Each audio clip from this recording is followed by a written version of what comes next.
Hello, Princess on a Pillow here.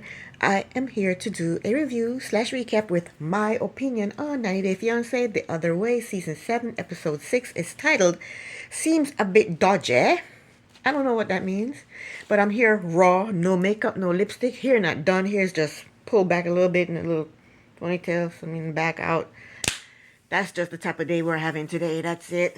So let's get started. This was a short episode. And I'm glad. I like short episodes. Short episode um keeps my attention. If the episode is too long and drawn out, I get bored, I get distracted, I'm not interested anymore. But this was nice and short, so I liked it. First couple is Greta and Matthew.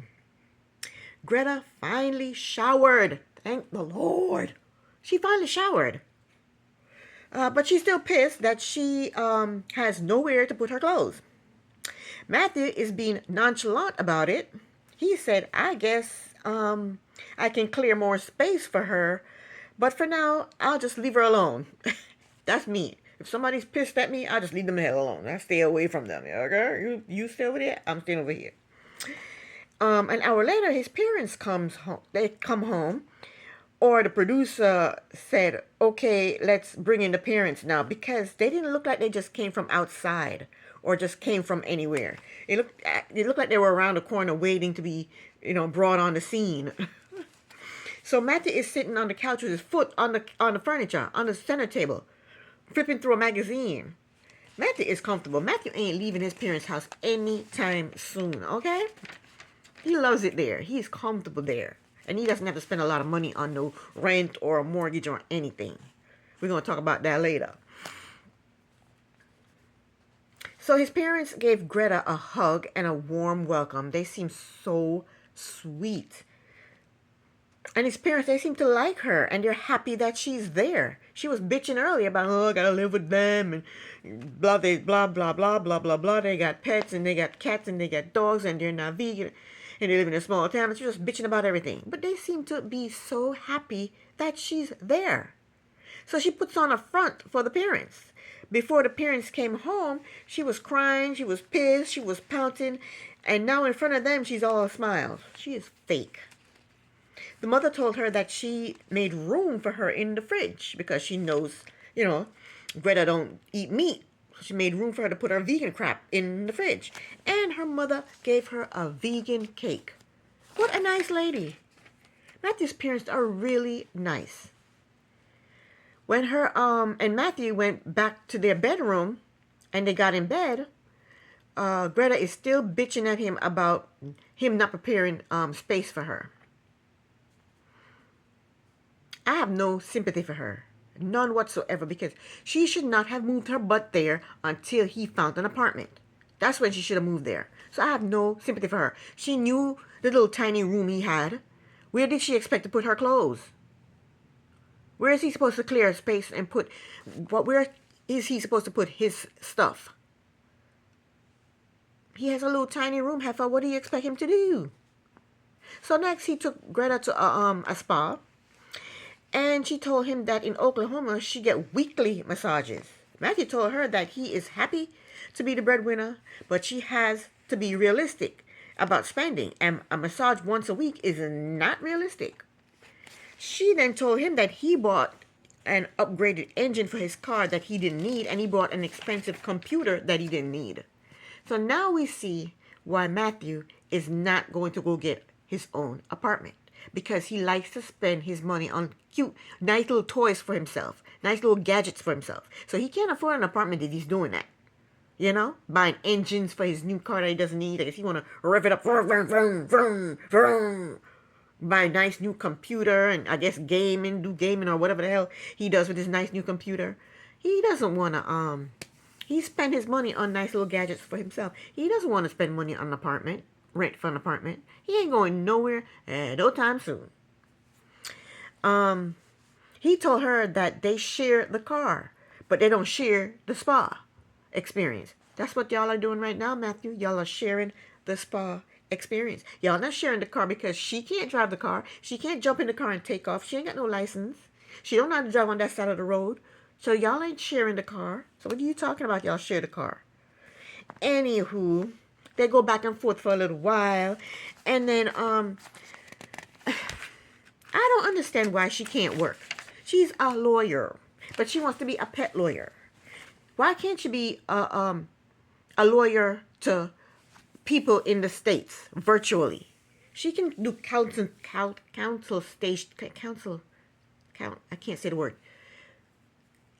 Counseling. I can't say the word. She can do counseling online. I see my doctor virtually. I talk to my doctor virtually. I talk to my therapist virtually. Every other week on Mondays, I talk to my therapist virtually. She can do consultation. That's the word. Consultation virtually. As a lawyer to people in the States, she can work. She can do all kinds of work. She's a lawyer. She has a degree. She can do all kinds of work virtually with people in the States. I don't understand why she's acting like she can't work. Anywho, that's enough of them. I'm tired of them. Next, we have Luke and Madeline. It's the next day. Madeline is no longer angry with Luke. They seem to have had a good night. I don't know if they did the deed or not. I didn't catch if they did the deed or not. I'm pretty sure they did. So now they decide to go. The next day they're going cake tasting. And I'm confused. Luke paid for the entire wedding the night before to the wedding planner. Or he said, give me 2 days to pay for the entire thing. So doesn't that include the cake? Why are they going cake tasting? He paid for that. That's in the budget. That's in whatever the wedding planner is getting together, right? Why is he paying extra? This is highway robbery. Now he got to pay for a cake. The cake wasn't included in the total that she gave him. I don't know. I think it's highway robbery. I think they're robbing him blind. Anyway, they are cake tasting and they're having a good time until Luke told her that his friends threw him a bachelor party and a stripper was front and center. Madeline asked him what did he do with the stripper. He told her the stripper danced for him. She asked him if he touched the stripper. He told her he didn't touch the stripper. She said to him, you think I'm effing stupid? She jumped up and then she started throwing cake all over him, all in his face and his hair and his eyes, nose, mouth. Alexa, stop.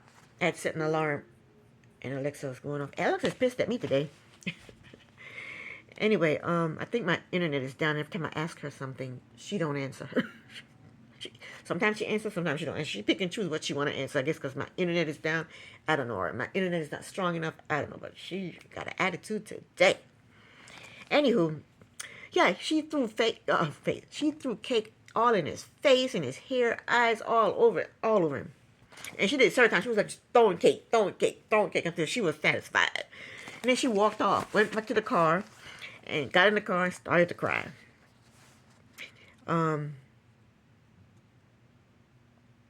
And then Luke is sitting there covered in cake. His face, his hair, covered in cake. He's just sitting there, covered in cake. So Madeline goes to the car. She's crying. She called her friend and told her friend that Luke had a bachelor party and had strippers. Strippers. She told her friend that she don't think they're getting married anymore. Luke told the producer that it wasn't his fault. He said he did not plan the bachelor party and he did not order the stripper. He said he did the right thing by telling Madeline. So Madeline, she's in the car. She's done talking to her friend on the phone. She took her ring off and threw it. And it landed somewhere in the car. I don't think it went out the window. And then Luke cleaned himself up. He got most of the cake off of him, off his face. And he walked. He went, up to her to talk to her. He's outside the car with the door open, talking to her. She's in the driver's side, yelling and screaming. The first thing he said to her is, sorry. He just got through telling the producer it wasn't his fault. So why is he talking about sorry? What are you sorry for? He said sorry about 3 times to her, but she ain't having it. She told him to go marry the damn stripper. She told him the marriage is canceled and it's over. Then she showed him her finger and now her hand is empty, no rings on her finger. Then she said, shut my car door. He shut the car door and she drove off and she left him standing there looking like a lost little sad puppy.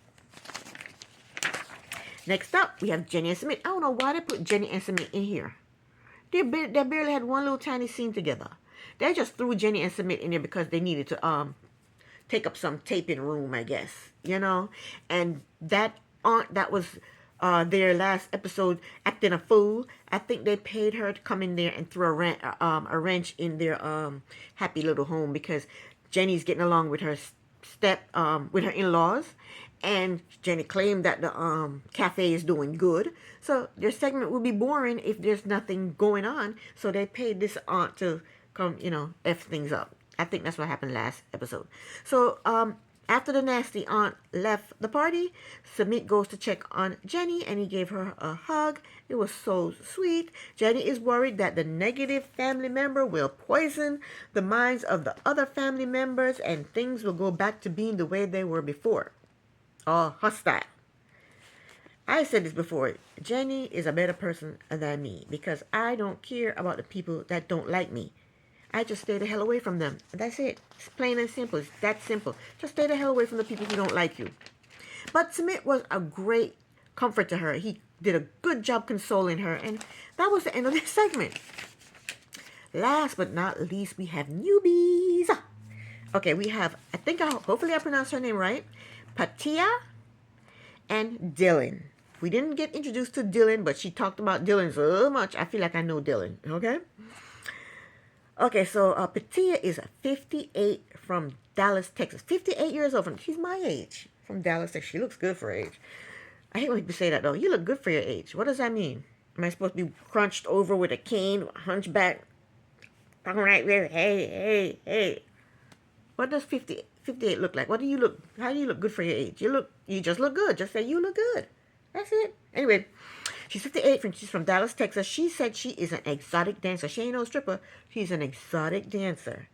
We see her doing her thing in the club. Boy, she said she started dancing at age 21. She said she started dancing, being an exotic dancer because she needed money. She said she's been an exotic dancer for 37 years. She is now quitting to go be with her boyfriend, Dylan, who is 38 years old. He is a plumber from Tasmania, and he is also a stripper. Now, I'll tell you, Dylan's body looked good. Dylan's body looked amazing. Okay? They met in Las Vegas I think he was doing a stripper show in Las Vegas, and that's where they met.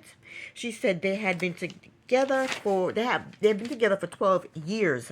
She said they lived together in Las Vegas for 7 years, but he had to go back to Australia because he had visa issues. So then she moved back to Texas, and they have been doing a long distance relationship off and on. And now she is moving to Tasmania to be with Dylan. She said 4 years ago she gave up everything, and her and Dylan moved to Thailand, but it didn't work because they constantly argued. She said they broke up and she came back to the States. She is worried that the same thing will happen again. So if you're worried that the same thing will happen again, why the hell are you doing it? Why? She said no matter how much they fight, they always end up coming back together again. That's a toxic relationship. Break up, get back together. Break up, get back together. Who have time for that bull? She better leave this man alone, this young man alone, and go find herself somebody her age, her own damn age. Because this is not the 1, 2, or the 3. Next scene, Patia's nephew. I hope I'm saying her names right. Patia. Her nephew comes over. His name is Nick. And all they talk about was how old she is and how young Dylan is. Patia said her and Dylan have broken up 20 times. I guess she counted.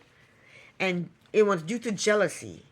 She said Dylan would be the one to break up with her. So she's letting this young man just take her through it. He break up with her, he get back with her. He break up with her, he get back with her. She's just letting him take her through it.